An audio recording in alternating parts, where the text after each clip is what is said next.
He said there would be no layoffs. He stood there in that all-hands meeting and promised us job security.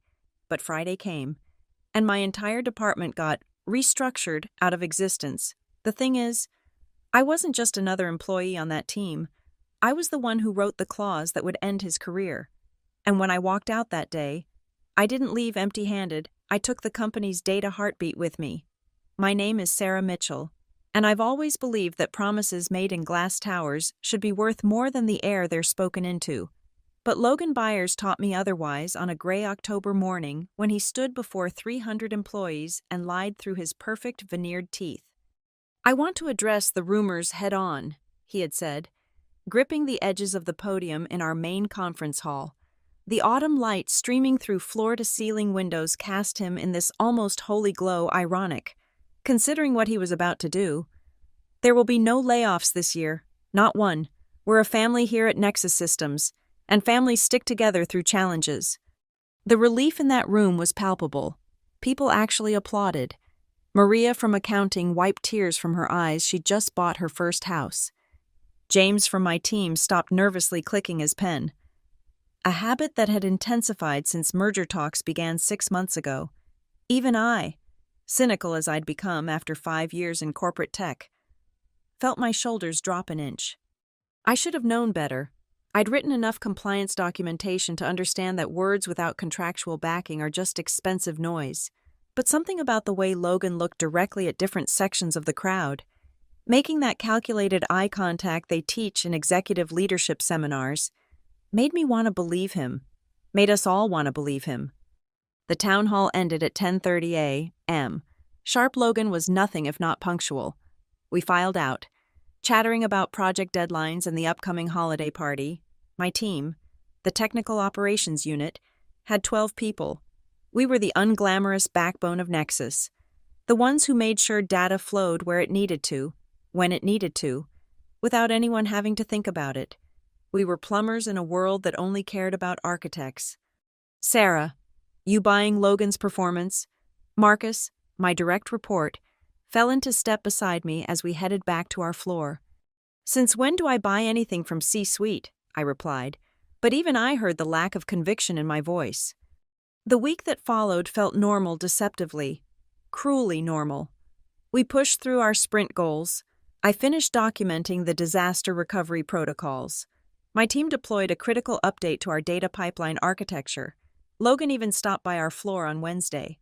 All practiced smiles and firm handshakes, asking about our families and remembering names with that unsettling accuracy of his. Then Friday arrived like an executioner who'd been hiding in plain sight. The email hit at 8:47 a.m. I remember because I was in the middle of reviewing our quarterly metrics. My coffee still too hot to drink, when the subject line stopped me cold. Organizational restructuring, immediate action required. My hands stayed steady on the keyboard, but something icy crawled up my spine.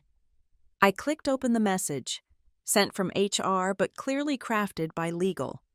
"Dear Sarah, as part of Nexus Systems' strategic post-merger integration, we are implementing a comprehensive organizational restructuring.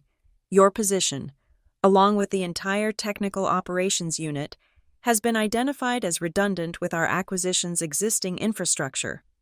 Your employment with Nexus Systems will terminate effective close of business today." The words blurred, not from tears I don't cry at work, never have, but from the sheer dissonance of it all. 5 days. It had been 5 days since Logan's promise. 5 days since families stick together.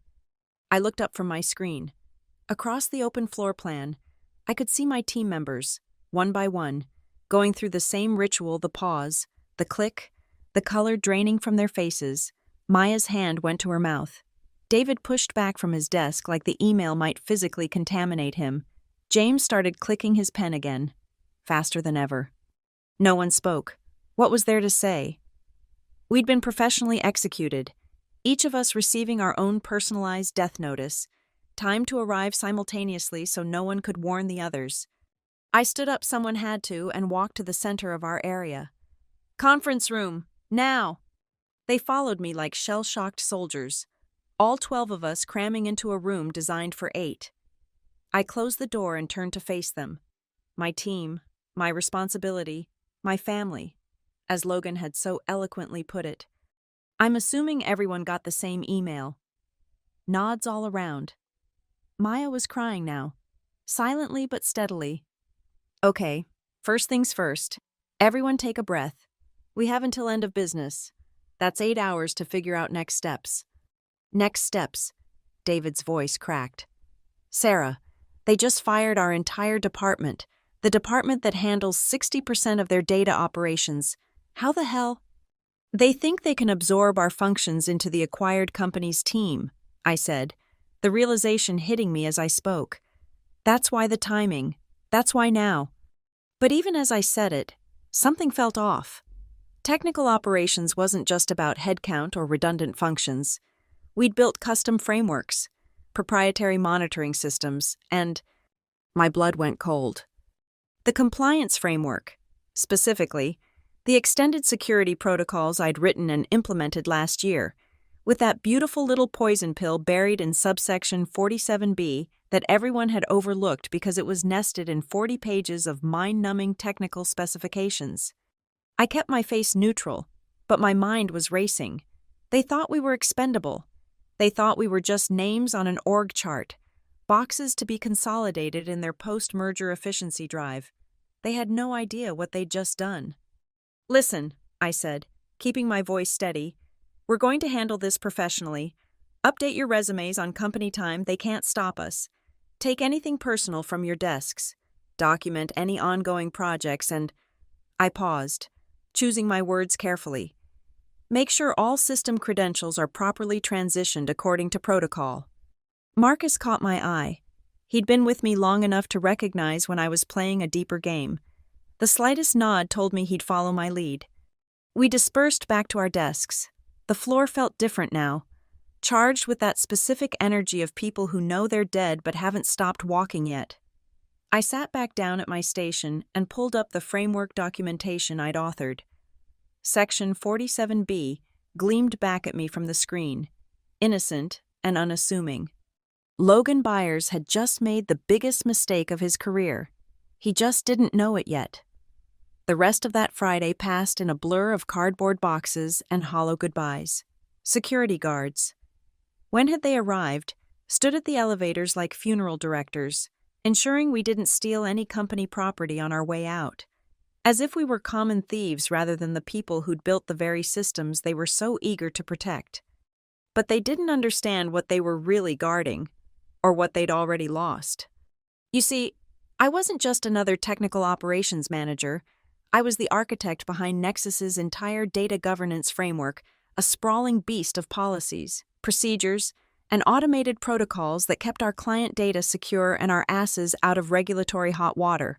When I joined 5 years ago, fresh from my stint at a Big Four consultancy, Nexus was hemorrhaging money from compliance failures. I'd fixed that. More than fixed it, I'd built them a fortress.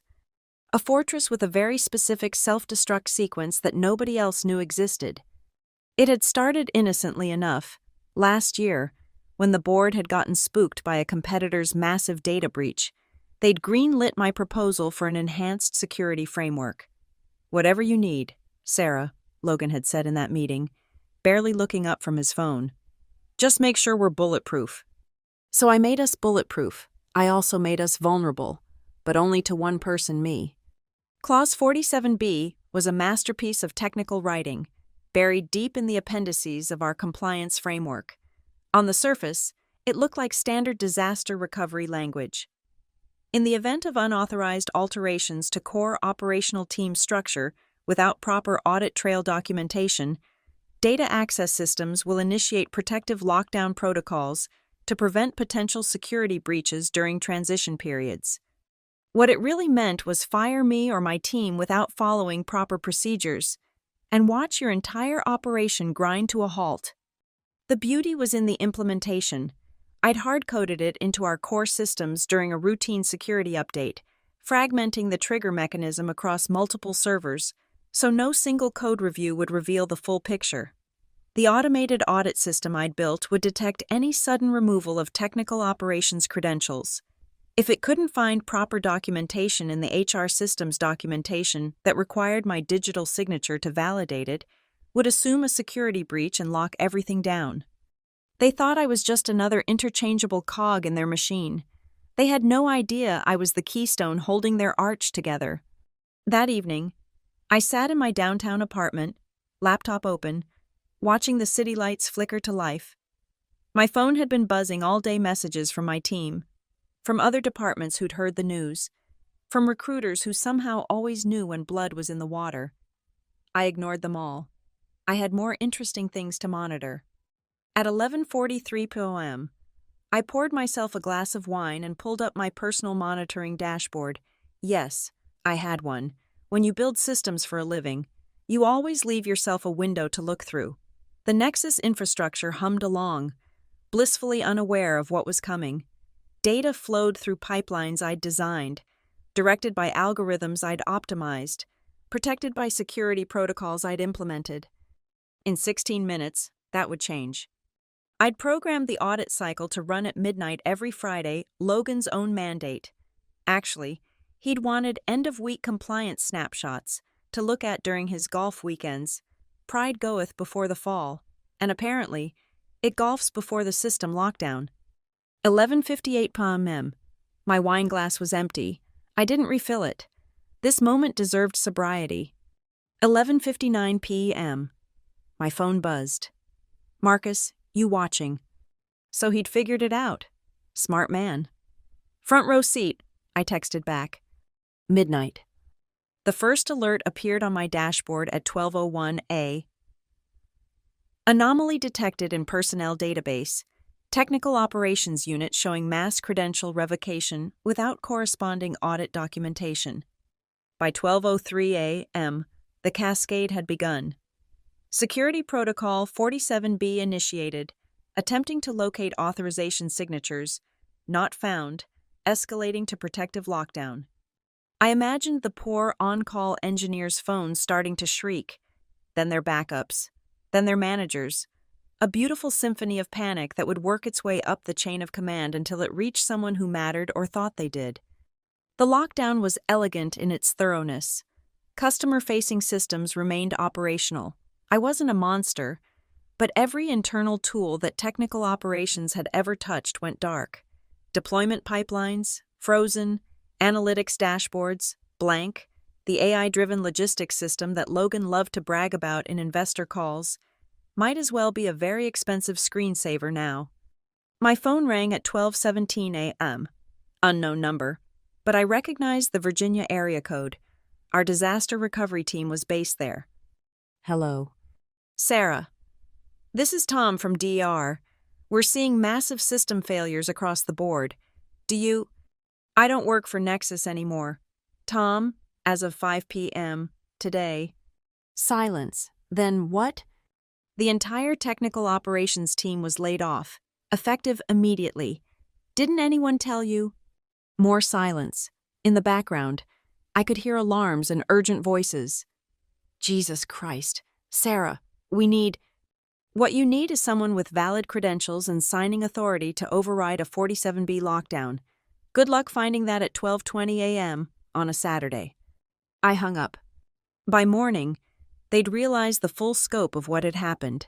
They'd trace it back to the compliance framework, to that innocuous little clause that had been approved by legal, signed off by the board, and integrated into our core systems with full authorization. Everything I'd done had been completely legitimate, thoroughly documented, and officially sanctioned. I'd just been the only one who'd bothered to read the fine print. My laptop dinged with an encrypted message from Maya. Data warehouse is completely locked. They're freaking out. How long until they can override it? I did some quick mental math.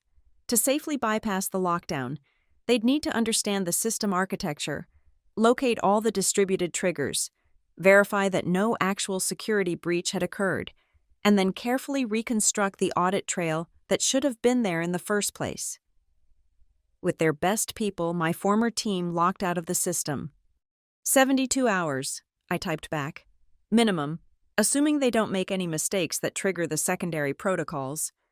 There were secondary protocols, Of course there were. I'd learned long ago that if you're going to build a failsafe, you better build a failsafe for your failsafe. I closed my laptop and finally refilled my wine glass. Somewhere across the city, Logan Byers was probably being roused from his sleep. His perfect Saturday morning shattered by frantic calls from executives who'd just discovered that their redundant technical operations team had been anything but. He'd promised no layoffs. He'd looked us in the eye and lied. Now he was about to learn that in the world of technical infrastructure, trust wasn't just a nice-to-have. It was a critical system dependency. Saturday morning came with unexpected sunshine. I'd slept better than I had in months, wrapped in the peculiar peace that comes from watching carefully laid plans execute flawlessly. My phone, predictably, had exploded overnight 47 missed calls, most from numbers I recognized as belonging to Nexus's emergency response team. I left it on silent and made myself breakfast. The official termination packet arrived via courier at 10:30 a.m. I signed for it with a smile that made the delivery guy nervous. Inside was exactly what I'd expected: final paycheck details, COBRA information, and notably no non-compete agreement, no request to sign additional confidentiality clauses, nothing that would legally prevent me from, say, having coffee with former colleagues who still worked at the company. Sloppy. But then again, Logan had never been one for details.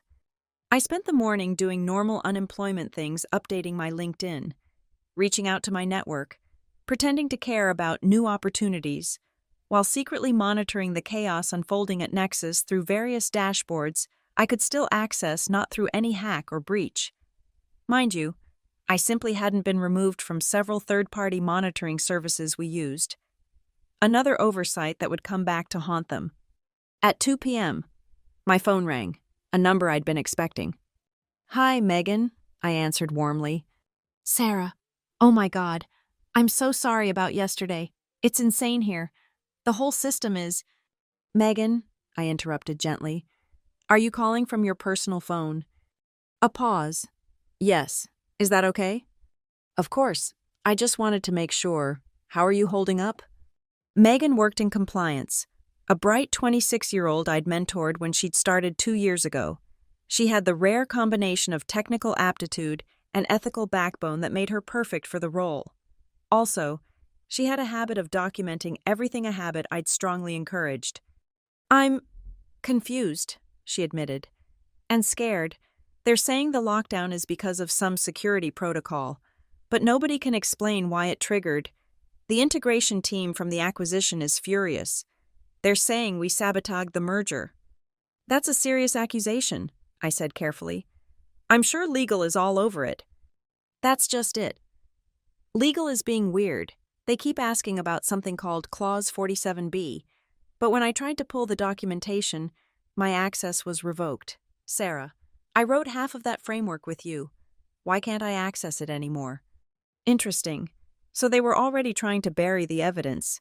Too bad I'd anticipated that move. "Megan, do you remember when we implemented the document retention policy last year? The one that automatically backs up all compliance documentation to the secure audit server. The one with triple redundancy and immutable storage." "That's the one," I smiled. She'd always been quick. "You might want to check if your audit credentials still work. You know, just to ensure proper documentation exists for any investigation." "Sarah," her voice dropped, "are you saying what I think you're saying?" "I'm not saying anything. I'm unemployed. Remember? Just having a friendly chat with a former colleague about the importance of proper documentation." "Right, documentation. Got it." She paused. "Can we get coffee?" "Maybe later today. I feel like I need some career advice." "How about 4:30 p.m. at Grounded, the one on 5th Street? "Perfect. And Sarah, I'm really sorry about what happened to you and your team." "Don't be sorry, Megan. Be observant." After we hung up, I pulled up the email I'd been drafting, not to send not yet, but to have ready. It contained a simple PDF attachment, 6 pages documenting clear violations of Nexus's own compliance procedures during the restructuring, timestamps, approval chains, or rather, the lack thereof, The kind of thing that would make board members very, very nervous if it showed up in their inboxes from an anonymous address. But first, I needed Megan. Grounded was the kind of aggressively hip coffee shop that tech workers colonized between funding rounds. Exposed brick, Edison bulbs, baristas with philosophy degrees, the whole 9 yards. Megan was already there when I arrived, hunched over a laptop in the corner, face tight with concentration. "Bad news?" I asked, sliding into the seat across from her. She looked up, eyes wide. "Sarah, I found the audit logs. Logan bypassed 3 levels of approval for the layoffs. He marked it as emergency restructuring, but there's no supporting documentation, no financial justification, nothing." I said, flagging down a server. "That seems irregular." "Irregular." She leaned forward, voice dropping. "It's a direct violation of SOX compliance. We're a public company. He can't just—" She stopped, looking around nervously. "Sorry, I'm freaking out." "It's okay. Take a breath. Tell me what else you found." As she talked, I recorded everything on my phone, openly, with her consent. She walked me through discovery after discovery. Logan had not only violated internal procedures, but had actively instructed HR to backdate certain documents to make the layoffs appear more legitimate. He'd pushed the timeline specifically to prevent the terminated employees from vesting in their stock options that would have matured the following Monday. He saved the company almost $3 million by firing everyone on Friday instead of waiting until Monday, Megan said, disgust evident in her voice. $3 million in employee stock options that just evaporated. "Did you document all of this?" She patted her laptop bag. "Everything. Screenshots, audit logs, email chains. I even found a memo from legal advising against the Friday termination for exactly this reason. Logan overrode them." "Good girl," I said, meaning it. "Now, what do you think you should do with this information?" She bit her lip. "I should report it. But to who? Logan is the CEO. The board loves him. HR reports to him. Legal is clearly compromised." "There's always the SEC," I suggested mildly. "Whistleblower protections are quite robust these days, especially when there's clear evidence of securities fraud." Her eyes widened. "Is that what this is?" "Deliberately timing terminations to prevent option vesting, making false statements to employees about job security while planning mass layoffs, violating established compliance procedures to do it." I shrugged. "I'm not a lawyer, but it certainly sounds problematic." We talked for another hour. I was careful never to tell her what to do, only to ask questions that led her to her own conclusions. By the time we parted ways, Megan had a plan and the determination to execute it. She also had my encrypted contact information, should she need clarification on any technical aspects of the compliance framework. That night, I updated my anonymous email draft, adding a new section. "For additional corroboration, board members may wish to speak with Megan Thompson in compliance, who has discovered concerning irregularities in the recent restructuring approval process." I didn't send it, not yet. Timing was everything, and the lockdown was only 36 hours old. Logan would still be in damage control mode, probably screaming at engineers and throwing his weight around. Let him exhaust himself. Let him make more mistakes. Because men like Logan always made more mistakes when they were desperate. My phone buzzed. "Arcus, they're offering the entire team consulting contracts to come back and fix the systems. Triple our normal rate." "Tell them quadruple," I texted back. "And immunity from any future layoffs, in writing, signed by the board." "You think they'll go for it?"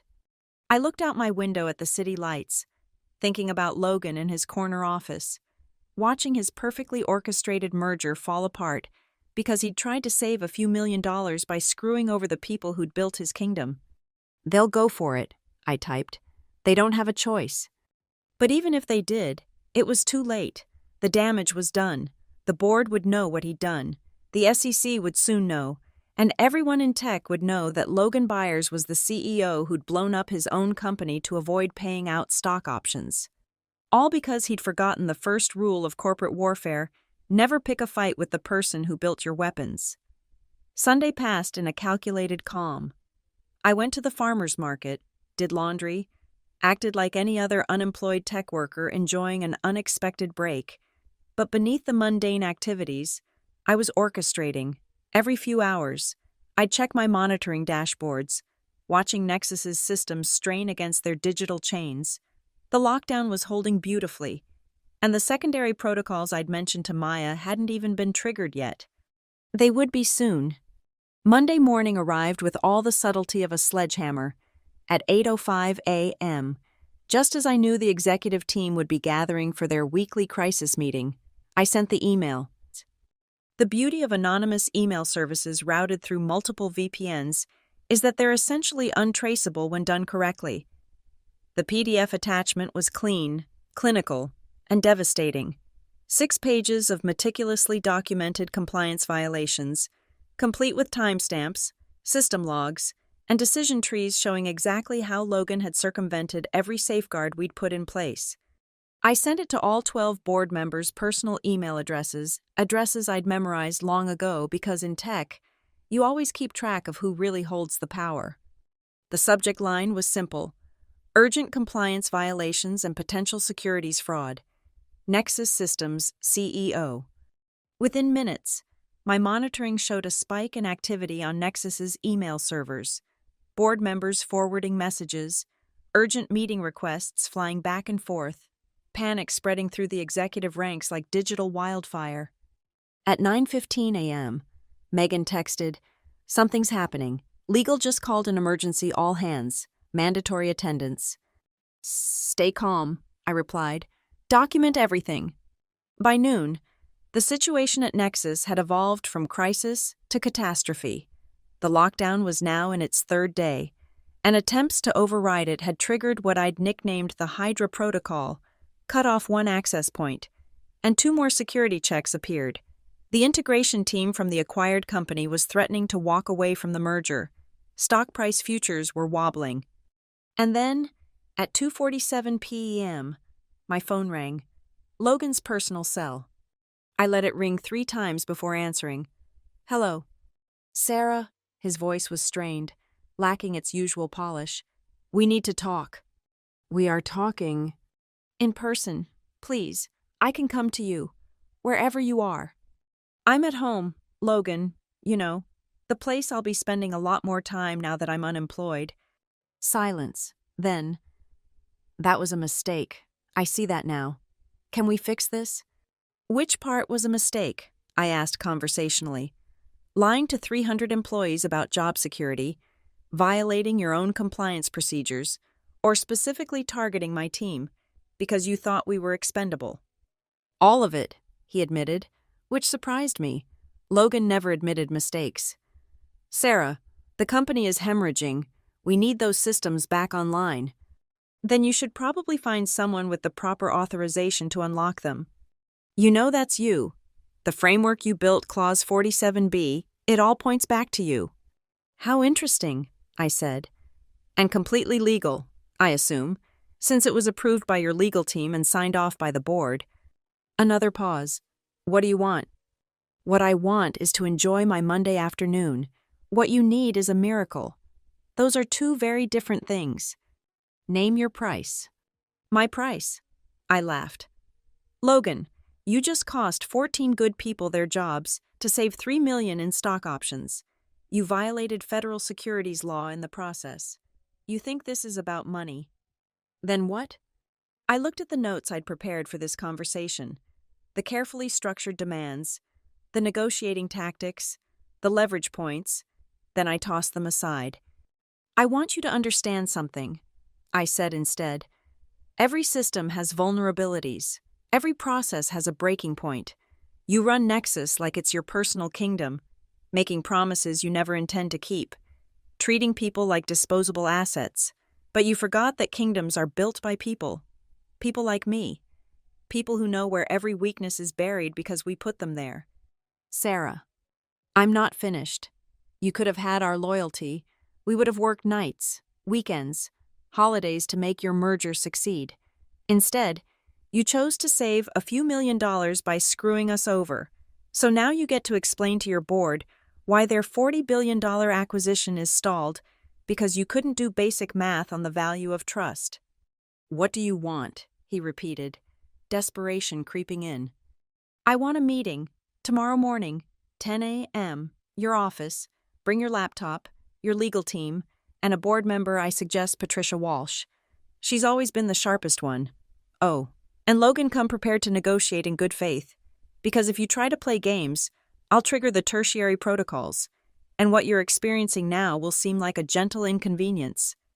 "Tertiary protocols." His voice cracked. "You approved them yourself.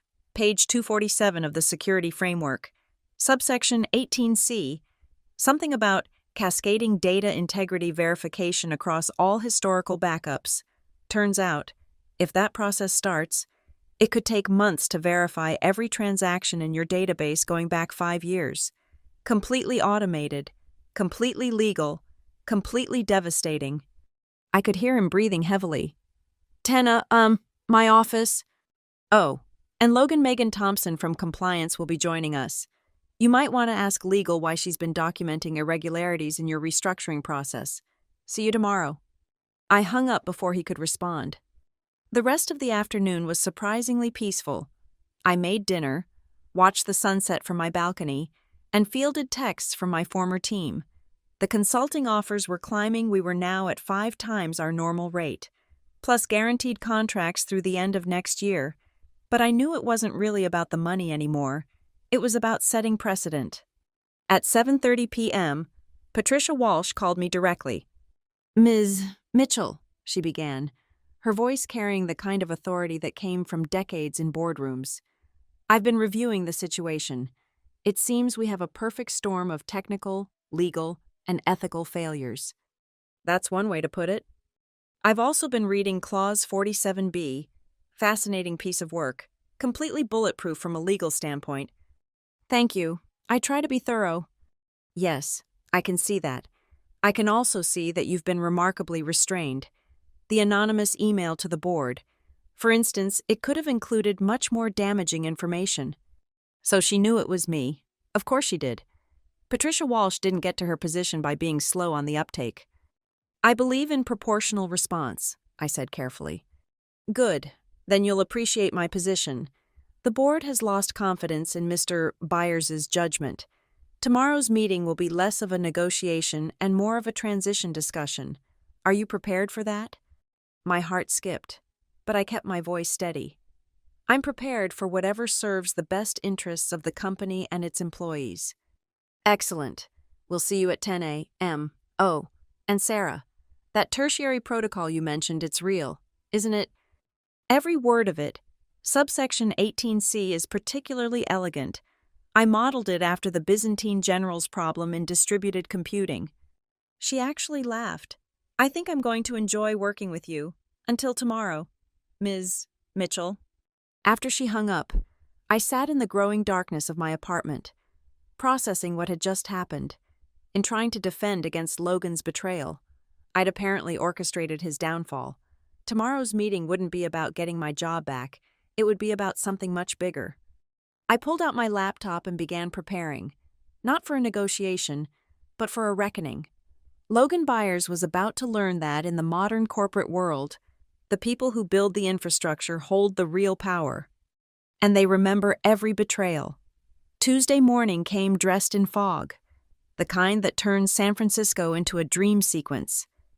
I chose my outfit carefully, not the power suit you'd expect for a corporate showdown, but dark jeans, a simple blazer, and the MIT hoodie I'd worn while building Nexus's first data pipeline at 3 a.m. on a Sunday.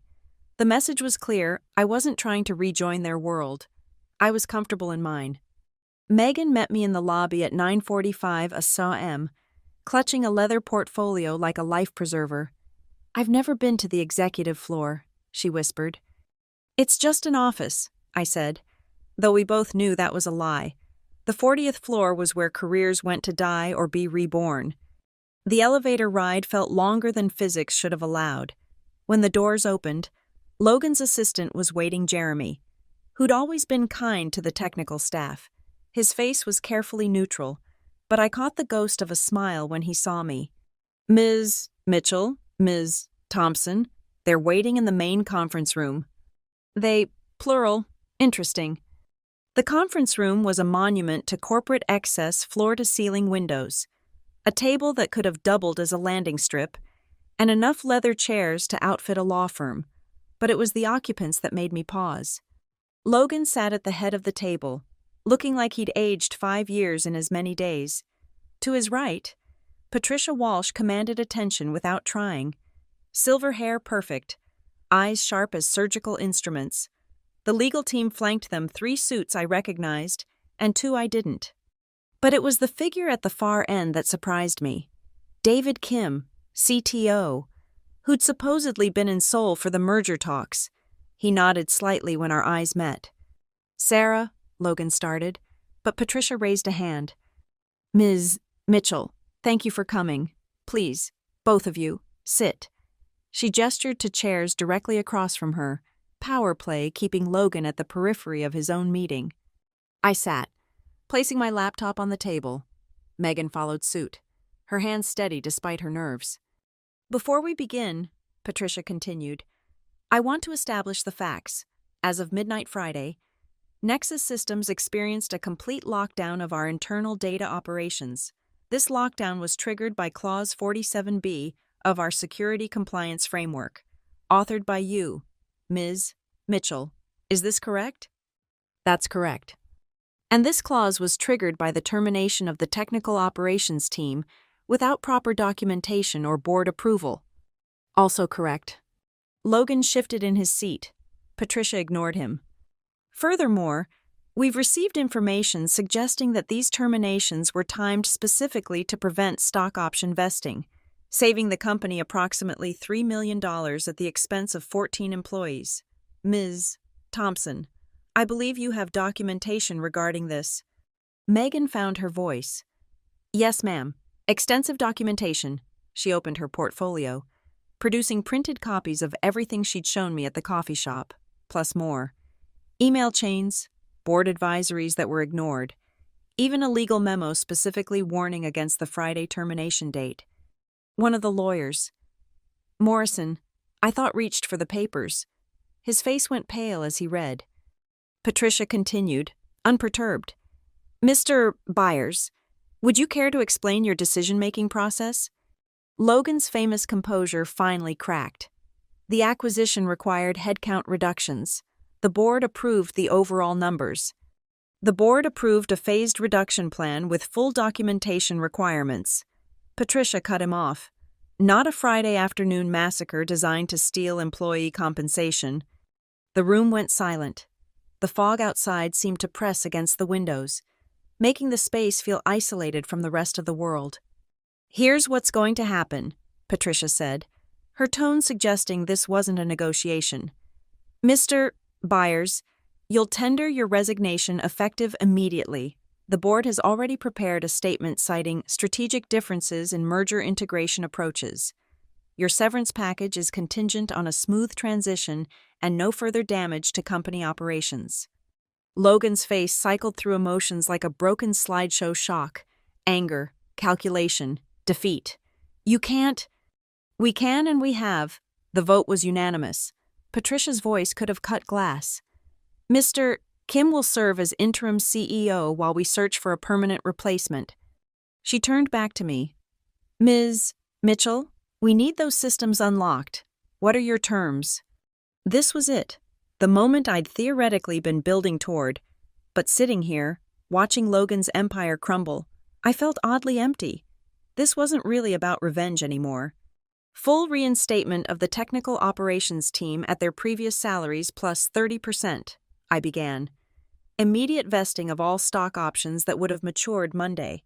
Written contracts guaranteeing 18 months of employment without the possibility of layoff. "Done," Patricia said without hesitation. "I'm not finished. I want Megan promoted to Senior Compliance Officer, reporting directly to the board, not the CEO. She's proven her integrity when it mattered most." Megan gasped beside me. Patricia smiled, the first genuine warmth she'd shown. "Agreed, Ms. Thompson. Congratulations on your promotion." "Additionally," I continued, I want a full external audit of all termination procedures over the past 2 years. Any other employees who were similarly targeted should receive compensation. Reasonable? What else? I looked at Logan, who was staring at his hands like they belonged to someone else. That's it.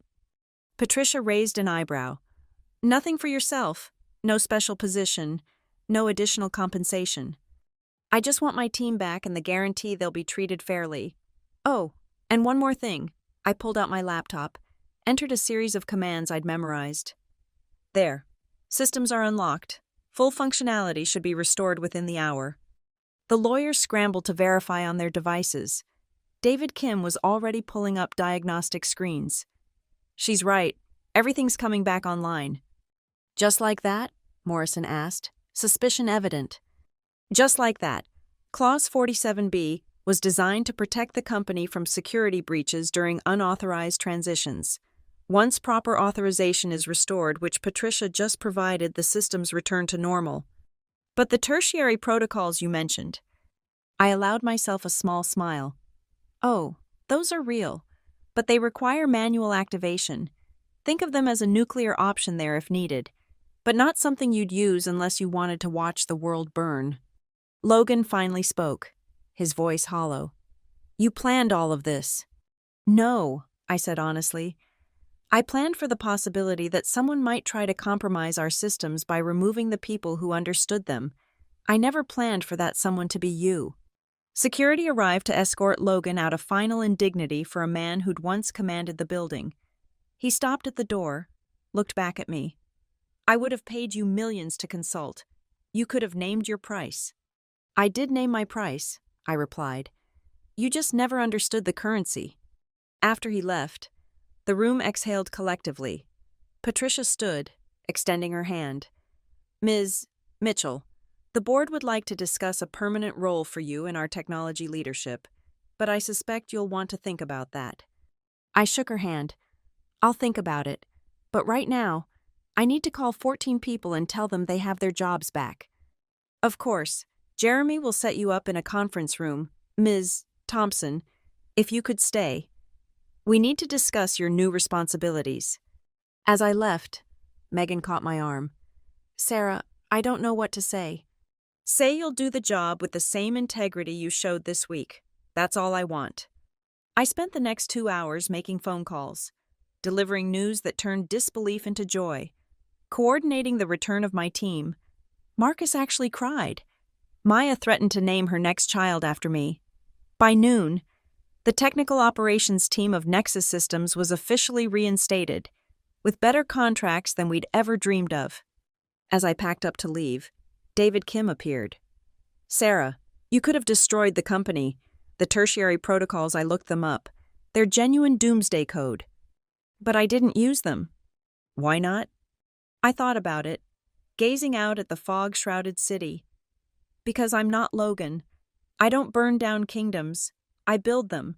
I just wanted him to remember that builders know where all the load-bearing walls are. David nodded slowly.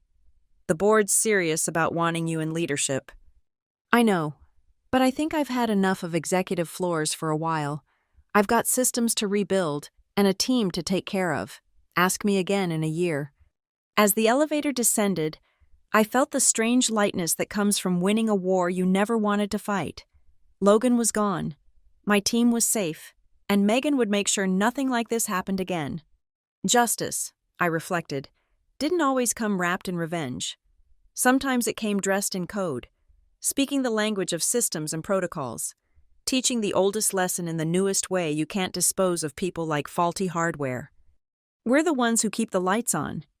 The rest of Tuesday blurred past in a whirlwind of activity.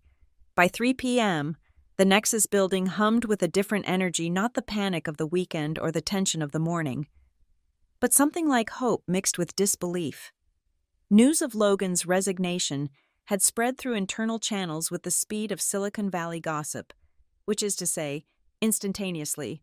I was back at my desk, my old desk that still had my coffee-stained mousepad and the small succulent Maya had given me that somehow survived 5 days without water. The familiar hum of servers through the walls felt like coming home. Around me, My team filtered back in, cardboard boxes in reverse, reclaiming their spaces with a mixture of joy and wariness. "Is this real?" James asked for the third time, still clutching his employment contract like a life preserver. "They can't take it back." 18-month guarantee, I reminded him. "Signed by the board. That's as real as it gets in this industry." Marcus wheeled his chair over, grinning. "So should we talk about the elephant in the room? You literally brought down the CEO. You're basically tech support John Wick." "Please don't make that a thing," I groaned. "Too late. David already changed your Slack handle to @thearchitect. I was about to respond when my phone buzzed. Megan's name lit up the screen. "Sorry to interrupt the reunion." Her voice carried new authority already. "But there's something you need to see. Can you come to the compliance office?" The compliance department occupied a corner of the 32nd floor, not prestigious enough for executive row, but high enough to matter. Megan's new office was 3 times the size of her old cubicle, with a view of the bay that would be spectacular once the fog lifted. She wasn't alone. 3 other compliance officers stood around her desk, faces grim. "Sarah, we've been conducting the audit you requested," Megan began. "The one looking at past terminations." My stomach tightened. "And Logan's pattern goes back 2 years, always on Fridays, always just before vesting dates or bonus qualifications. We've identified 37 employees across 6 departments." I sank into a chair. 37, not just my team, not just a one-time cash grab, a pattern. "The total amount saved in unvested options and unpaid bonuses is," she checked her screen, $14.7 million. "Jesus." "It gets worse," one of the other officers added. He was using the saved money to inflate his merger metrics, making it look like he'd achieved cost reductions through efficiency rather than what it really was, wage theft. I thought about all those people, blindsided on Fridays, told they were redundant, watching their equity evaporate. "Do we have contact information for them?" "Already compiled," Megan said, handing me a printed list. "Sarah, what do we do with this?" "The board knows about our situation, but this is massive." I stared at the names. 37 careers disrupted, 37 families affected, all to make Logan's numbers look better to acquisition targets. "We do what's right," I said finally. "Every one of these people gets a call. We document everything, and then we make them whole." "The board will never approve that kind of payout," one officer said nervously. "They will when they understand the alternative," I replied, "which is a class action lawsuit and SEC investigation that would make our little system lockdown look like a hiccup." Megan was already nodding. "I'll schedule a board meeting for tomorrow. Emergency session." "Good. And Megan, good work. All of you. This is exactly what compliance should be doing." I left them to their documentation and headed back to technical operations. But I couldn't focus on system diagnostics or deployment pipelines. Those 37 names kept scrolling through my mind. At 6 p.m., I made a decision. I pulled up the email drafts I'd been sitting on, the ones with more detailed evidence of Logan's schemes, the ones I'd held back because I'd already won. But this wasn't about winning anymore. I created a new secure email account and began composing a message to the SEC's whistleblower department, not as an anonymous tipster this time, but with my full name and former title. I attached everything: Megan's audit findings, the pattern analysis, the financial impacts. Then I added my own documentation about Clause 47B and how Logan's actions had triggered it. The subject line read, "Systematic wage theft through strategic termination timing, Nexus Systems, Inc." Before I could second-guess myself, I hit send. My phone rang almost immediately. Patricia Walsh. "Ms. Mitchell, I understand you've had an interesting afternoon. News traveled fast in glass towers. I assume Megan briefed you." "She did. 37 employees, $14.7 million. And knowing you, you've already taken additional steps." There was no point in lying. "The SEC will have a full report by morning." Silence, then good. I blinked. "Good." "Sarah, I've been on this board for 8 years. I've watched Logan transform from a visionary leader into someone I didn't recognize. But boards move slowly, carefully. We need documentation, clear causes, undeniable reasons. You've given us all of that. So what happens now? Now we clean house. Every executive who signed off on these terminations, every HR director who processed them knowing what they were doing. The rot goes deeper than just Logan, and we're going to excise all of it. That's extensive. It's necessary. Nexus has good bones, good technology, good people like you and Ms. Thompson, but we let a cancer grow in the leadership. That ends now. The 37 employees will be offered their positions back with full restitution of lost options and bonuses, plus interest. Those who've moved on will receive cash settlements. We'll do it quietly, professionally, but we'll do it right. I felt something in my chest unclench. Thank you. Don't thank me. This should never have happened. But Sarah, when the dust settles, I want you to reconsider that leadership position. Nexus needs people who understand that technology is only as good as the people who build and maintain it. After she hung up, I sat in the growing darkness of the office. Around me, my team worked on bringing systems fully back online, joking and collaborating like the past week had been a bad dream.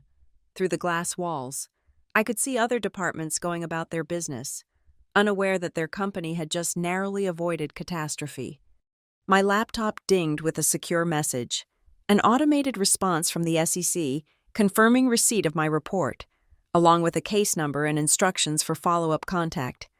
Logan Byers thought he'd been playing corporate chess, sacrificing pawns for strategic advantage. He'd never understood that in the tech world. The pawns were the ones who kept the lights on, and when you betrayed them, when you stole from them, when you lied to their faces while plotting their termination well, that's when you learned that every system has a fail-safe. And sometimes, the fail-safe has a conscience. Marcus appeared at my desk with 2 cups of coffee. Heard you had another busy afternoon. 37 people, huh? 37 that we know of, I corrected, accepting the coffee gratefully. You know what this makes you, right? He grinned. Not just tech support John Wick, you're Robin Hood with root access. I told you not to make that a thing. Too late. The Slack channel's already calling you the architect of justice. I groaned, but couldn't help smiling. Get back to work, Marcus. We've got systems to rebuild. Yes, ma'am. Oh, and Sarah, thanks for everything. As he walked away, I turned back to my monitors, watching data flow through the systems I'd built, then protected, then liberated. Tomorrow there would be more meetings, more audits, more revelations. The SEC would begin their investigation, the board would continue their cleansing, and somewhere out there, 37 people would get calls that would change their lives for the better. But tonight, I was just Sarah Mitchell, technical operations manager, sitting at her desk with a cup of coffee and the satisfaction of a job well done. Sometimes the best revenge isn't destruction, it's restoration.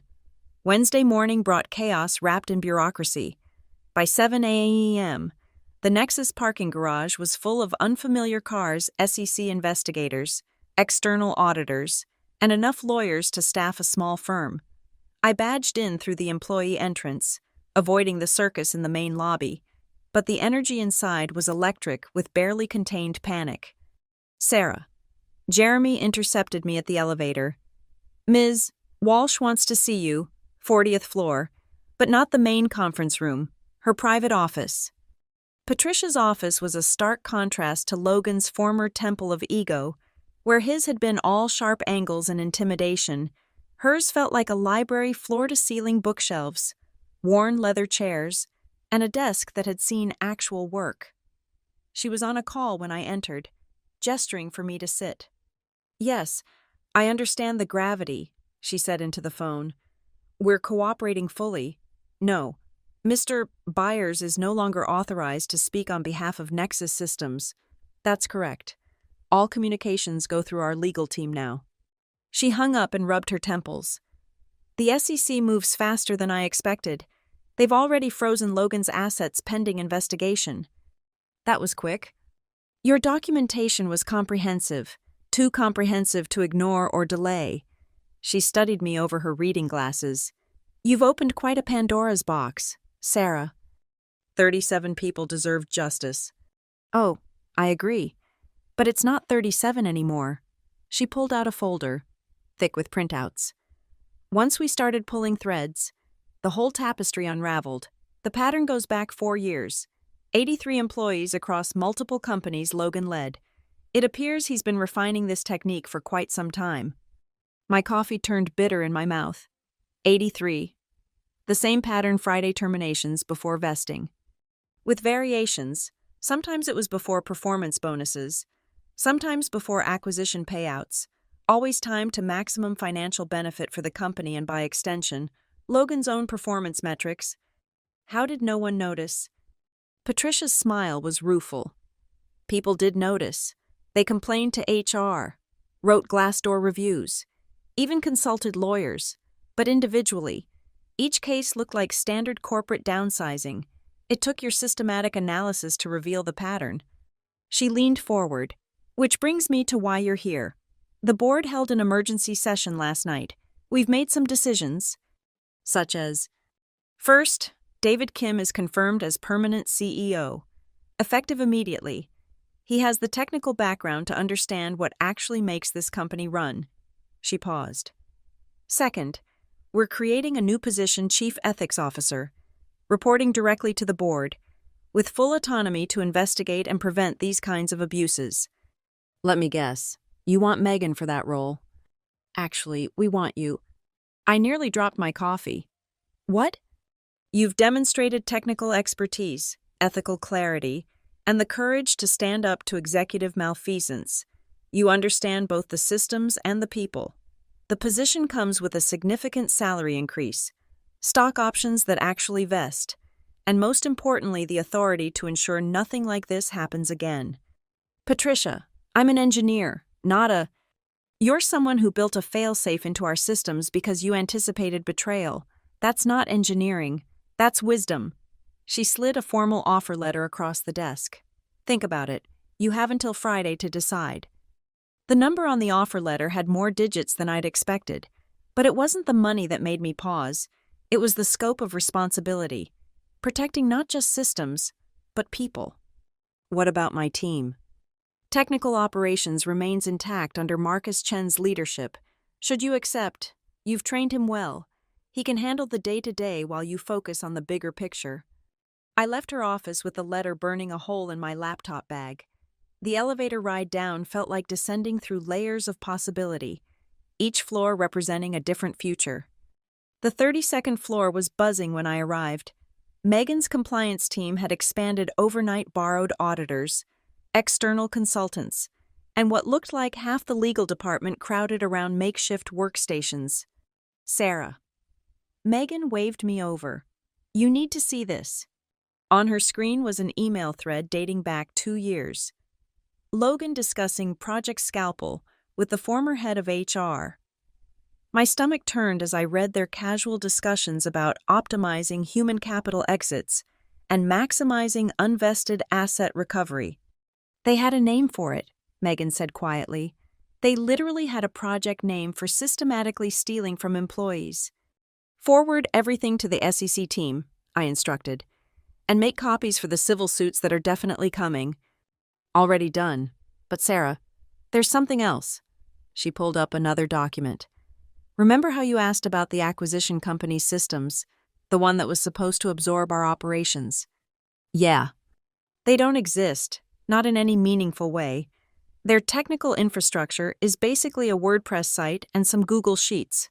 Logan was going to gut our entire technical capacity for a company that couldn't replace 10% of what we do. The full scope of Logan's incompetence hit me. It wasn't just greed. It was stupidity wrapped in arrogance. He'd been ready to destroy functional systems for the illusion of efficiency. My phone buzzed, a text from an unknown number. This is Rachel Martinez. I was terminated from Nexus 2 years ago, 3 days before my options vested.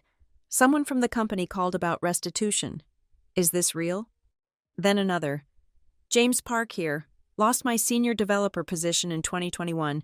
Friday before annual bonus. Just got a call. Please tell me this isn't a cruel joke. And another, and another. The 37 had become 83, and they were all reaching out. Hope and skepticism warring in their messages. I stepped into an empty conference room and started responding. Yes, it was real. Yes, they would be made whole. No, this wasn't a joke. With each message, I felt the weight of Patricia's offer increasing. Someone needed to make sure this never happened again. Someone who understood both the technical and human sides of the equation. By 2 p.m., the SEC had set up a permanent command center on the 20th floor. Logan's face was on the local news. Reporters using words like alleged and investigation with barely concealed glee. The stock price wobbled but held apparently. Investors valued ethical leadership more than Logan had assumed. David Kim found me in the cafeteria, staring at a sandwich I couldn't bring myself to eat. "Heard Patricia made you an offer?" he said, sliding into the seat across from me. News travels fast. It's a good offer. More importantly, it's a necessary position. We need someone who sees the patterns before they become problems. I'm not a corporate ethics expert. David, I write code and build systems. Exactly. You build systems. So build us an ethical system. One that can't be gamed or corrupted or twisted to steal from people. Is that even possible? He smiled. 6 days ago, Logan thought it was impossible for fired employees to lock down his company. You proved him wrong. I'm betting you can prove a lot of impossible things wrong. That evening, I stayed late again, but not alone. My team worked around me, rebuilding and improving systems with the confidence of people who knew their value was finally recognized.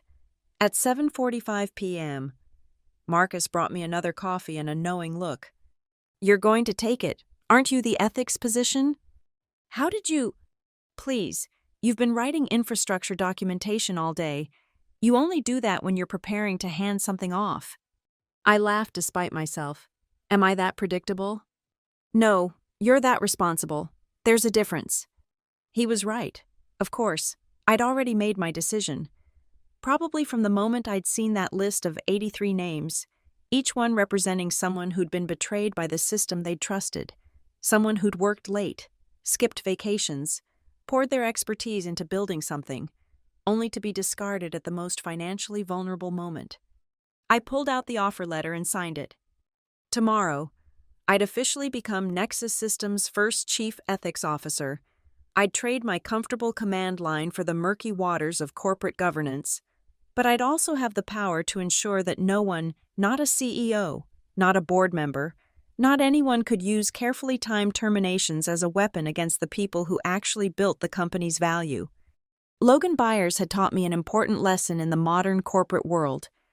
The most dangerous vulnerabilities weren't in our code. They were in our character. Thursday morning arrived with the kind of crystalline clarity that San Francisco saves for its most dramatic moments.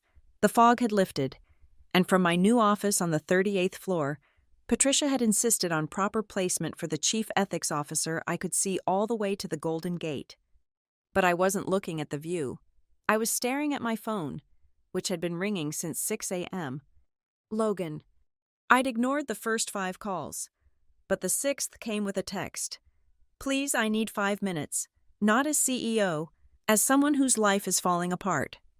Against my better judgment, I answered the 7th call. "Sarah," his voice was hollow, stripped of its usual polish. "Thank you for picking up." "What do you want, Logan?" "I'm at a Starbucks on mission. The FBI seized my home office this morning. My accounts are frozen.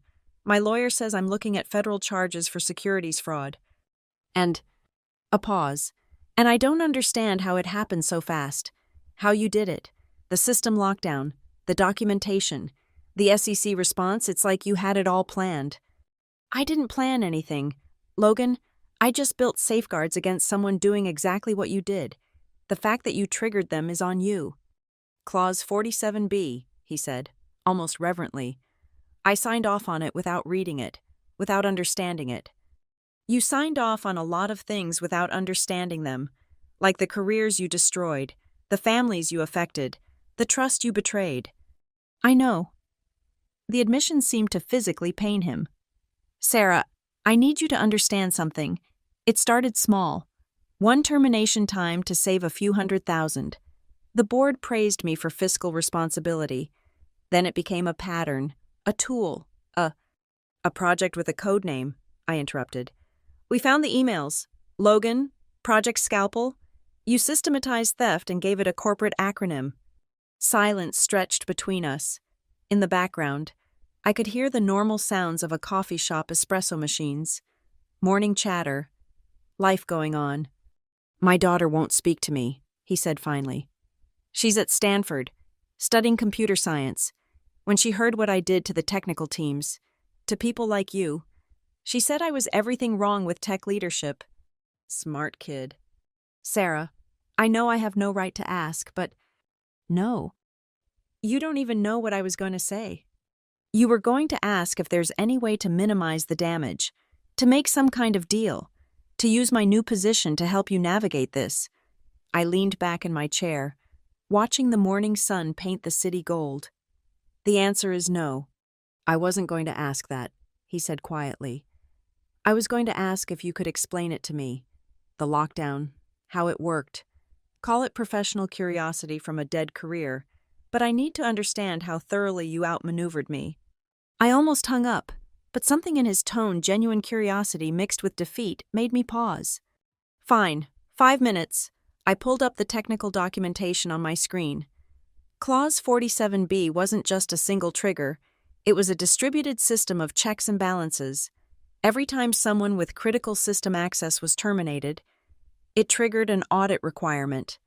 That audit needed 3 things: board approval, documentation of cause, and transition planning signed by the department head, which I provided none of. Correct. When the system detected mass terminations in technical operations without any of those safeguards, it assumed a hostile action, corporate sabotage, external attack, or internal malfeasance. So it locked down everything the terminated team had touched in the last year. But the sophistication of it wasn't sophisticated at all. It was just thorough.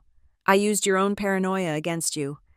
Logan, you were so worried about external threats that you rubber-stamped every security measure I proposed.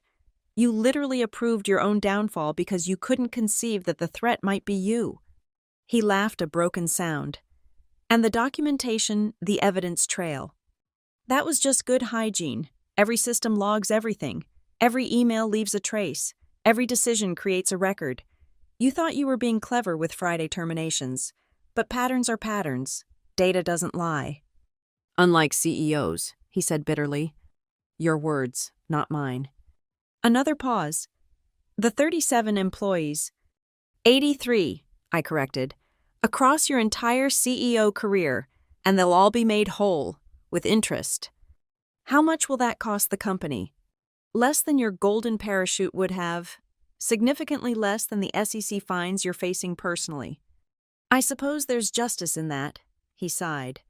Sarah, for what it's worth, you were the best hire I ever made. I just wish I'd recognized what that meant. What it meant was that you hired someone who believes in building things that last, including safeguards against people who don't.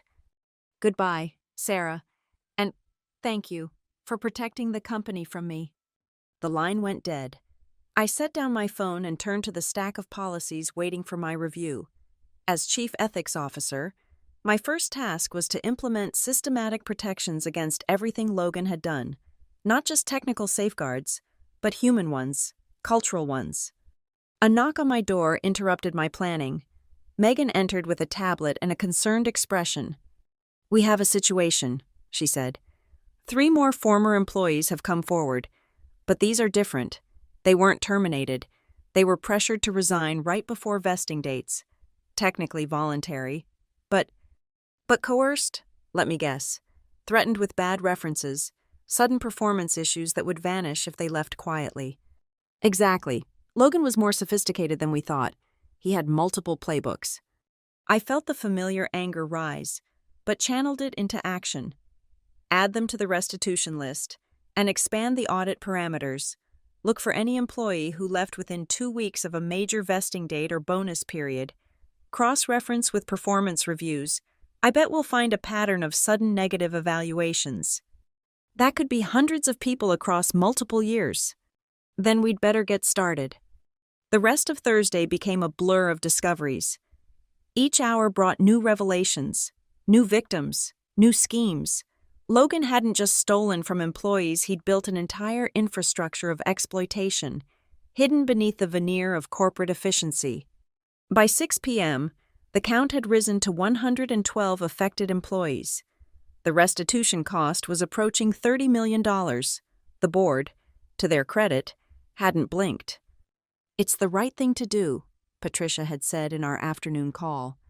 And frankly, it's cheaper than the lawsuits we'd face otherwise. As the sun set over the city, I found myself alone in my office, surrounded by the architecture of Logan's greed, spreadsheets showing termination patterns, emails discussing human capital optimization, performance reviews weaponized into instruments of theft. But also, rising from the ashes, new policies, stronger safeguards, a framework for ethical decision-making that would outlive any individual leader. I was building something Logan could never understand, a system that protected people instead of exploiting them. My phone buzzed with a message from Marcus. "Team's heading to O'Sullivan's to celebrate surviving the week from hell. You coming?" I looked at the work still piled on my desk, the policies half-written, the audits incomplete, the systems still vulnerable. Then I thought about my team, the people who'd stood by me, who'd trusted the safeguards I'd built, who'd won simply by refusing to disappear. "Be there in 20s, I typed back. Some victories deserve to be celebrated, and some systems, the human ones, built on trust and solidarity and shared purpose, didn't need safeguards. They were the safeguards. As I packed up my laptop, I took one last look at the city lights beginning to twinkle in the gathering dusk. Somewhere out there, Logan Byers was facing the consequences of his choices. Somewhere else, 112 people were discovering that justice, while delayed, hadn't been denied. And here, in a gleaming tower by the bay, a new chapter was beginning, one where the architects of the system were also its guardians. It was a good day to be Sarah Mitchell. Friday. 1 week since the mass termination that changed everything. The irony wasn't lost on me as I arrived at the office at 7 a.m., coffee in hand, prepared for what would likely be the most important meeting of my career. The boardroom was already set up when I arrived. Patricia stood by the window. David Kim reviewed documents at the table, and 3 other board members I'd only seen in annual reports sat in quiet discussion. At the far end of the table, a single empty chair waited. "Morning, Sarah." Patricia greeted me. "Ready for this?" "As ready as anyone can be for corporate theater," I replied, taking my seat. "Oh, this isn't theater," said Harrison Wells, the lead independent director. "This is surgery. We're removing the last of the cancer today." Over the next hour, the room filled. Legal counsel, external auditors, SEC representatives via video link, and surprisingly, Megan with 2 members of her expanded compliance team. The agenda was simple: final disposition of the Logan Byers matter and implementation of the Mitchell Protocol, as they'd started calling my new ethical framework. "Let's begin with the numbers," Patricia said, calling the meeting to order. "Sarah, if you would." I stood, pulling up the presentation I'd been refining all week. As of this morning, we've identified 147 employees affected by systematic termination fraud over the past 4 years. Total restitution, including interest and tax gross-ups, comes to $42.3 million. Board members shifted in their seats, but no one objected. They'd already accepted the cost. "More importantly," I continued, "we've identified the mechanisms that allowed this to happen. Lack of oversight on termination timing, no automatic flags for vesting date proximity, and a culture that prioritized cost-cutting over employee retention." "And your solution?" Wells asked. I clicked to the next slide. The Mitchell Protocol is a comprehensive framework that makes this type of exploitation structurally impossible.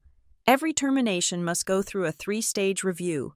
Any termination within 30 days of a vesting event triggers automatic board notification. Pattern analysis runs monthly to identify suspicious clusters. That seems extensive, one board member ventured. It's meant to be, I said firmly. Logan showed us that without systematic protections, individual greed can destroy hundreds of lives. We can either build guardrails or accept that we're complicit in the next violation. Well said, Patricia interjected. David, your thoughts on implementation? David Kim leaned forward. From a technical standpoint, Sarah's framework integrates seamlessly with our existing systems. The automated monitoring alone would have caught Logan's scheme years ago.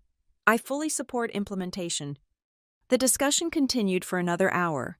Details were debated, edge cases explored, costs calculated, but the conclusion was never in doubt. The board unanimously approved the Mitchell Protocol, effective immediately. As the meeting wound down, Patricia asked everyone except core leadership to leave. Soon it was just her, David, Harrison Wells, and me. Now for the unpleasant part, Wells said. Logan has requested a final meeting. He wants to formalize a settlement that includes his cooperation with the SEC investigation in exchange for the company not pursuing civil action. Let him rot, I said, surprising myself with the vehemence. I appreciate the sentiment, Patricia said carefully, but we need to consider what's best for the company and for the employees seeking restitution. A prolonged legal battle helps no one. She was right, of course, but it still felt like Logan was getting away with something. What are the terms? I asked. Wells slid a document across the table. He forfeits all unvested equity, returns his last 2 years of bonuses, and pays a personal restitution of $5 million to the employee fund. In exchange, we don't pursue civil charges and allow him to frame his departure as a philosophical difference in leadership styles. That's it. He systematically stole from people for years and gets to walk away with his reputation barely dented. He's facing federal charges, David reminded me. The SEC doesn't play games with securities fraud. He'll likely see jail time. Likely isn't certainly. No, Patricia agreed. But it's the best we can do while ensuring our employees get paid quickly. Justice delayed is justice denied. Remember. I stared at the settlement document. Logan's signature was already on it. Confident and bold. All it needed was board approval. Fine, I said eventually, but I want one addition. He has to personally apologize to every affected employee. In writing, no form letters, no lawyer speak. Real apologies acknowledging what he did. Wells raised an eyebrow. That's unusual. So was his crime. Those people deserve to hear him admit what he did to them. I'll make the addition, Patricia said. All in favor. The vote was unanimous. As we prepared to leave, my phone buzzed.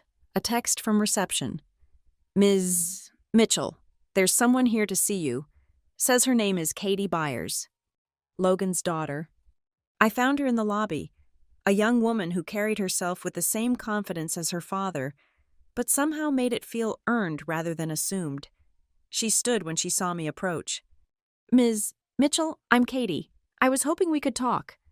We found a quiet corner in the building's cafe. She declined coffee, sitting with her hands folded, gathering her thoughts. I wanted to apologize, she said finally. Not for my father, that's his responsibility, but for benefiting from what he did, my education, my opportunities. They were partly funded by money he stole from people like your team. You didn't know, I said gently. No, but I should have. I'm studying systems architecture. I should have recognized the patterns. She pulled out a tablet. I've been analyzing public data about my father's companies, the turnover rates, the Glassdoor reviews, the stock performance spikes after restructuring. It was all there. I looked at her analysis. It was good work, thorough, methodical, insightful. What do you plan to do with this? I want to help. I know I can't undo what he did, but maybe I can help prevent it happening again. I've been developing an open-source tool that analyzes company data for exploitation patterns. early warning signs that employees and investors could use. That's actually brilliant. Would Nexus be interested in testing it, I mean? I understand if you want nothing to do with anyone named Byers. I studied her face, seeing genuine remorse and determination. The sins of the father, I decided, didn't have to define the daughter. Send me the specifications, I said. If it's as good as this analysis, we'll not only test it, we'll help you develop it. Her face lit up. Really? Really. But Katie, this doesn't absolve your father. I know. I don't want it to. I just want to be better than he was. After she left, I returned to my office to find my team gathered not in crisis this time, but in celebration. Marcus had champagne. Maya had somehow procured a cake that said, "The Architect of Justice," and even normally stoic James was smiling. To Sarah. Marcus raised his glass. Who proved that sometimes the best revenge is just really good documentation. To the team, I countered. Who trusted the system even when the system failed us? We drank, we laughed, we shared war stories from the week. As the afternoon wore on and people drifted back to their desks, I found myself alone with Maya. So what now? She asked. Logan's gone. We're safe. You're practically running the ethical side of the company. Happy ending. Beginning, I corrected. This was just one company, one corrupt CEO. How many more Logans are out there? How many more employees are being exploited right now? You can't save everyone, Sarah. No, I agreed. But I can build systems that make it harder to hurt people. I can share what we learned. I can make sure the Mitchell Protocol becomes industry standard, not just Nexus policy. That's ambitious. Someone once told me that builders know where all the load-bearing walls are, I said, thinking back to my conversation with David. Well, I'm tired of just knowing where they are. It's time to start reinforcing them. As 5 p.m. approached that magical hour when Logan had thought to dispose of us all, I looked around at my team, busy at their stations, secure in their positions, protected by systems that now had teeth. We'd won, but more than that, we'd changed the game. The next Logan would find it much harder to exploit his employees. The next Sarah would have better tools to fight back. The next team wouldn't have to rely on hidden clauses and technical lockdowns to secure justice. My phone buzzed one last time. Patricia. Excellent work this week. The board is impressed. We'd like to discuss expanding your role Chief Ethics Officer for all our portfolio companies. Interested? I smiled, typing back, let's build something that lasts. Outside my window, San Francisco glittered in the late afternoon sun. Somewhere, Logan was drafting apology letters.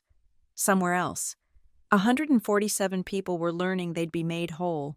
And here, in this tower by the bay, we were writing new rules for an old game. It had been exactly 1 week since Logan Byers had promised no layoffs. 1 week since he'd fired my team. 1 week since I'd decided that promises made in glass towers should be worth something. Turned out, they were worth exactly $42.3 million. And one CEO's career. The following Monday morning, I stood before a packed auditorium. News of the Nexus Revolution, as TechCrunch had dubbed it, had spread through Silicon Valley like wildfire. Now, 200 tech workers, HR professionals, and even a few CEOs had gathered to hear about the Mitchell Protocol. Exploitation thrives in darkness, I began, clicking to my first slide. It depends on information asymmetry, on employees not knowing their rights, on systems that prioritize efficiency over ethics. Today, we're turning on the lights. I walked them through everything: the termination patterns, the hidden costs, the human toll, but more importantly, I showed them the solution: open-source monitoring tools, standardized protection protocols, industry-wide databases that would flag suspicious termination patterns across companies. In the third row, I spotted Katie Byers taking notes, her prototype already being tested at 3 startups. Behind her, Megan led a group of compliance officers from other companies, eager to implement similar frameworks. The revolution wasn't just spreading, it was evolving. The Mitchell Protocol isn't just about preventing theft, I explained. It's about changing the fundamental relationship between companies and employees. It's about recognizing that the people who build our systems are not costs to be minimized, but assets to be protected. Questions came fast and fierce. How to handle resistance from leadership? What about implementation costs? Could this work in smaller companies? I answered them all, but my favorite came from a young engineer in the back. What if my company refuses to implement these protections? Then you build them anyway, I said. Document everything, create your own audit trails, and remember Clause 47B wasn't originally designed as a weapon, it was designed as a shield. Sometimes, the best defense is making sure everyone knows you have one. After the presentation, I found myself in the lobby, surrounded by people exchanging contact information, forming working groups, planning implementation strategies. The energy was electric, not the panic of a week ago, but the excitement of possibility. Patricia appeared at my elbow. Impressive turnout. It's just the beginning, I said, watching Katie demonstrate her monitoring tool to a group of fascinated HR directors. Give it 6 months. The Mitchell Protocol will be industry standard. Logan's lawyers called, she said quietly. He's completed all 147 apology letters, handwritten, as you requested. Some of them are actually quite moving. Guilt is a powerful motivator. Indeed, he also included a letter for you. She handed me a sealed envelope. I turned it over. Recognizing Logan's precise handwriting, part of me wanted to tear it up unread, but curiosity won. Inside, his message was brief. Sarah, you asked me once if I understood what I'd done. I didn't. Then, I do now. I built a machine that consumed people, and I called it efficiency. You built a system that protected them, and I called it redundant. I was wrong about everything, but especially about you. You weren't just another name on a list. You were the conscience I ignored, the safeguard I bypassed, the builder whose work I never bothered to understand. The federal charges will likely mean prison time. I've accepted that. But what haunts me is simpler. I had brilliant, loyal people like you, and I threw you away for numbers on a spreadsheet. Your protocol will save others from managers like me. That's your revenge, and it's perfect. Logan. I folded the letter and tucked it away. Around me, the future of tech ethics was taking shape in real time. Groups were forming. Plans were being made. Systems were being designed. Not by me, by us. By everyone who decided that exploitation would no longer be a standard operating procedure. Ms. Mitchell. A young woman approached hesitantly. I'm Jennifer from Bay Area Startups. We're doing a feature on the Mitchell Protocol. Could we ask you a few questions? Sure, I said. But talk to them too. I gestured at the crowd. This isn't about one person or one company. It's about an entire industry deciding to be better. As the reporter moved off to gather more interviews, I stepped outside into the crisp morning air. San Francisco stretched before me, its towers gleaming with promise and peril. In each building, there were Logans making calculated decisions about human capital. But now, there were also Sarahs, armed with knowledge and tools and the unshakable conviction that people mattered more than profits. My phone buzzed with messages. Former Nexus employees sharing their restitution confirmations, companies requesting consultation on implementing the protocol, developers contributing to the open-source monitoring tools. Each notification was a small victory, a life improved, a future secured. Marcus appeared beside me, 2 coffees in hand as always. So, Chief Ethics Officer, what's next? Next, we make this normal, I said, accepting the coffee gratefully. We make protection standard, transparency expected, and exploitation impossible. We build systems so robust that the next Logan doesn't even try. That's a hell of a goal. Good thing we're good at building things that last. We stood there for a moment, watching the city wake up. A week ago, I'd been unemployed, betrayed, angry. Now, I was at the center of a movement that would reshape how tech companies treated their workers. It wasn't the career path I'd planned, but it was the one that mattered. You know what the best part is, Marcus said. What's that? Logan spent years perfecting his exploitation system. You destroyed it in a weekend, and then you built something better in a week. I didn't build it alone, I reminded him. Megan, Katie, Patricia, you. The whole team, we all built this. Yeah, he agreed. But you were the one who had the foresight to put Clause 47B in place. You were the architect. The architect. The title that had started as a joke had become something more. Not the architect of revenge, but of protection. Not of destruction, but of construction. Building systems that defended the builders. As we headed back inside, I thought about all the employees who would never know their jobs were saved by protocols they'd never see. All the CEOs who would think twice before timing a termination to steal options. All the companies that would thrive because they chose loyalty over liquidation. Logan had taught me that promises made in glass towers were worthless without enforcement mechanisms. So I'd built the mechanisms, and then I'd shared the blueprints with everyone. The revolution wasn't just beginning, it was spreading, mutating, evolving into something larger than any individual company or protocol. It was becoming what it should have been all along: standard operating procedure for an industry that had forgotten its humanity in the pursuit of optimization. 6 months from now, the Mitchell Protocol would be taught in business schools. A year from now, it would be required reading for every HR department in the Valley. 5 years from now, people would wonder how companies had ever operated without it. But right now, on this foggy Monday morning in San Francisco, it was just the beginning, and I had work to do. The real work, the lasting work, the work of building systems that protected people instead of consuming them. Logan had given me the perfect motivation.